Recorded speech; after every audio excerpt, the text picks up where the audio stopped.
की रत्नाकर धौत पदाम हिमालय किरीटिनी ब्रह्मराजर्षि रत्नाट्याम वंदे भारत मातरಂ.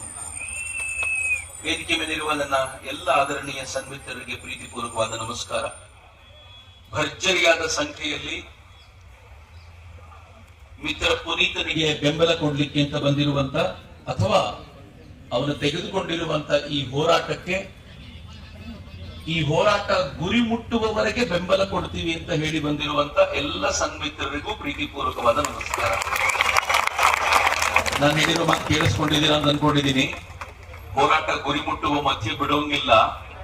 ನಮ್ಮಲ್ಲಿ ಅನೇಕಗಳು ಹೋರಾಟ ಶುರುವಾಗತ್ತೆ, ಮಧ್ಯದಲ್ಲಿ ಬಿಟ್ಬಿಡ್ತೀವಿ.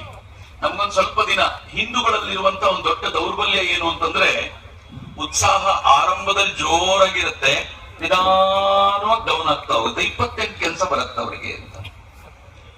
ಮುಸಲ್ಮಾನರದೊಂದು ಶಕ್ತಿ ಏನು ಅಂತಂದ್ರೆ, ಆರಂಭದ ಉತ್ಸಾಹ ಏನಿರುತ್ತೋ ಅದು ಹೋಗ್ತಾ ಹೋಗ್ತಾ ಜೋರಾಗತ್ತೆ.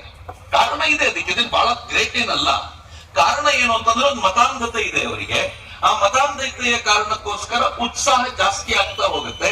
ನಮ್ಮಲ್ಲಿ ಒಂದು ಸಮಸ್ಯೆ ಏನು ಅಂತಂದ್ರೆ, ಮತಾಂಧತೆ ಇಲ್ಲ, ಎಲ್ಲರನ್ನು ಪ್ರೀತಿಯಿಂದ ಸ್ವೀಕಾರ ಮಾಡಿ ತಪ್ಪಿಕೊಳ್ಳು ರೂಢಿ ಇದೆ. ನನಗೊಬ್ಬ ಸ್ವಾಮೀಜಿ ಯಾವಾಗ್ಲೂ ಹೇಳೋರು, ಸರಿಯಾಗಿ ಗಮನಿಸಿ, ಬಹಳ ಗಂಭೀರವಾದ ಸಂಗತಿ ಮಾತಾಡ್ತಿದ್ದೀನಿ ನಾನು. ಅವ್ರು ಯಾವಾಗ್ಲೂ ಹೇಳೋರು, ಚಕ್ರವರ್ತಿ ಸ್ವಲ್ಪ ನೋಡು. ಏನ್ ಸ್ವಾಮೀಜಿ ಅಂದ್ರೆ ಅವ್ರು ಹೇಳಿದ್ರು, ಈ ಕಾವೇರಿ ಗಲಾಟೆ ಆಗತ್ತಲ್ಲ ತಮಿಳುನಾಡು ಮತ್ತು ಕರ್ನಾಟಕದ ನಡುವೆ, ಕಾವೇರಿ ಗಲಾಟೆ ಆದಾಗ ತಮಿಳುನಾಡಿನ ಕನ್ನಡಿಗರು ನಮಗೆ ಕಾವೇರಿ, ತಮಿಳುನಾಡಿನ ತಮಿಳಿಗರು ಅಥವಾ ಹಿಂದೂಗಳು ನಮಗೆ ಕಾವೇರಿ ಬೇಕು ಅಂತ ಬಡದಾಡ್ತಾರೆ.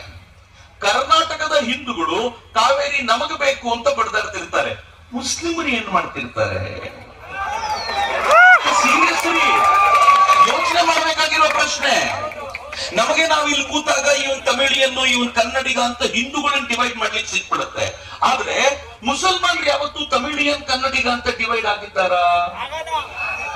ನೆಕ್ಸ್ಟ್ ಬೆಳಗಾವಿ ವಿಚಾರ ಬಂದಾಗ, ಬೆಳಗಾವಿಯ ಹಿಂದೂಗಳು ಬೆಳಗಾವಿ ನಮಗ್ ಸೇರ್ಬೇಕು ಅಂತ ಗಲಾಟೆ ಮಾಡ್ತಾರೆ. ಮಹಾರಾಷ್ಟ್ರದ ಮರಾಠಿಗರು ಬೆಳಗಾವಿ ನಮಗ್ ಬೇಕು ಅಂತ ಗಲಾಟೆ ಮಾಡ್ತಾರೆ. ಮುಸ್ಲಿಮ್ಸ್ ಏನ್ ಮಾಡ್ತಿರ್ತಾರೆ? ಐ ವಂಡರ್ ರೀ, ಅವ್ರು ಎಷ್ಟು ಚೆನ್ನಾಗಿ ಇಬ್ರು ಒಂದಾಗಿರ್ತಾರೆ. ಯಾರಿಗಾದ್ರೂ ಹೋಗ್ಲಿ, ನಾವು ಮಜಾ ಮಾಡ್ಬೇಕಷ್ಟೇ ಅಂತ. ಅಂದ್ರೆ ಅವರಿಗೆ ದೇಶ, ಭಾಷೆ ಇವುಗಳಿಗೆ